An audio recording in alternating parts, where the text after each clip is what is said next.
M-am uitat la dezbaterea de la Antena 3 a candidaților la președinție. Unul dintre ei, cred că Crin Antonescu, dar nu contează, că oricum după aia au luat și alții ideea și au dus-o mai departe, a spus că ar investi în diplomația comercială, că ar vrea să vadă că diplomații noștri și atașații comerciali sunt selectați pe bază de competență și că dacă li se vor da resursele necesare, lucrurile astea se vor vedea în comerț, în atragerea de investiții și așa mai departe. Nu chiar așa. Ideile lor sunt so yesterday. Între 1998 și 2000 am fost atașat comercial al României la Ambasada României din Costa Rica și mă ocupam teoretic de Costa Rica și de încă alte 6 țări din regiune. Spun teoretic pentru că la lipsa de resurse pe care o aveam, în realitate mă puteam ocupa doar de Costa Rica, în mod eficient. Eu am ajuns într-un moment critic acolo.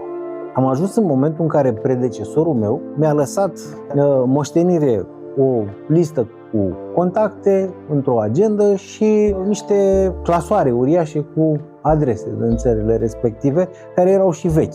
Erau unele chiar celebre la momentul respectiv, dar nu mai țin minte cum se numea și de fapt nici nu are importanță. Deci aveam pe de-o parte pagini galbene Costa Rica plus niște tomuri așa cu adrese de companii din țările de care ne ocupam pe munele, din ele că n-aveam fiecare țară, pe domenii de activitate. Care e rolul unui atașat comercial? Rolul unui atașat comercial este să fie un middleman. Deci în trecut, cum se întâmplau lucrurile? Și să zicem că un om de afaceri din țara în care activezi, în cazul meu Costa Rica, vrea să vândă pe piața lui un produs, să zicem sticlă automată, da? Sticlă făcută cu procese automate. Și începea să caute furnizori. Și zicea, cine face sticlă automată? Păi, cred eu că fac ăia mai multe țări. Și se ducea la ambasade, vorbea cu atașații comerciali și întreba, domnule, uite, ce producători aveți, am o cerere de ofertă, v-am adus o cerere de ofertă, aș vrea să intru în contact cu companii producătoare. Ce mai făcea? Se ducea la târguri. Și eu când eram în business în perioada respectivă, mă duceam la târguri să văd ce mai e nou, ce s-a mai inventat de la un an la altul în domeniul mașini, procese, și ne găseam acolo furnizori. Asta pentru că nu prea era informație. Numai că în anii aia tocmai pornea internetul. Eu când am ajuns acolo, ministerul nu se gândise că am nevoie de o adresă de e-mail. Ei nu aveau adresă de e-mail și aveam un singur acces la internet, un singur computer care aparținea Ministerului de Externe și care stătea mai tot timpul închis, pentru că nu știa nimeni să lucreze la el. Asta în timp ce scrisorile se redactau cu o mașină de scris electrică și una mecanică și când și gândi să dădea drum. Am început să lucrez pe computerul ăla, mi-am cumpărat un laptop, mi-am făcut un abonament pe banii mei la internet, cu adrese de e-mail și corespondam cu adresele de e-mail personale ale colegilor din minister. Între 98 și 2000, prin 1999, ministerul s-a legat la internet și au început să aibă adrese la minister. Eu încă n-aveam adresă oficială de internet. Oamenii nu știau să folosească internetul și în internet nu erau atât de multe informații. Adică nu era ca astăzi, dacă vreau să cumpăr pahare de sticlă, să mă duc pe Google și să zic pahare de sticlă și să găsesc zeci, sute, mii, zeci de mii de producători și furnizori de pahare de sticlă făcute prin procese automate.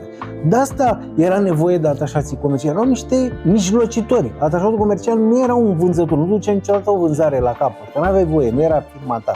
Ajutai firmele din România să-și găsească parteneri, ajutai și pe aia de acolo din țara ta să-și găsească parteneri. Și făceau import-export, iar noi eram judecați pe volumul importului și exportului, pe care îl influențam într-o destul de mică măsură, că mai eram puțini și nu puteai să zici că, mai într-o țară mare, tu ești definitoriu pentru comerțul exterior. Când deveneai mai relevant era când se discutau contracte mari. Când o companie foarte mare, când o companie de stat vrea să facă un contract mare, era ceva ce se semna la nivel de guvern, atunci aveai mai multe de făcut. Altfel te ocupai cu aceste mijlociri. Păi nu mai e nevoie de oamenii ăștia. Oricine vrea să cumpere ceva și are acces la internet, și toată lumea are acces la internet, își găsește mii, zeci de mii de furnizori. Ei vorbesc între ei fără să mai aibă nevoie de atașați comerciali. Târgurile internaționale erau un business super înfloritor. S-au prăbușit, pentru că nu au nevoie să aștepte până anul următor, când este următoarea ediție a târgului nu știu care, ca să vadă ce mai e nou și să-ți găsească furnizori. Intră pe internet și rezolvă pe loc. Și atunci vă spun, ar trebui să ne gândim foarte serios să reformăm această branșă a atașaților comerciali și a diplomaților în general. Nu mai e nevoie de ei să stea mulți acolo și să aștepte să le deschidă cineva ușa sau să meargă precum comis voiajorii să încerce să facă ceva. Acum avem comunicații moderne. Putem să comunicăm de la București la fel de bine ca din interiorul capitalei lor. Nu mai e nevoie de ei ca middleman pentru aceste afaceri uzuale.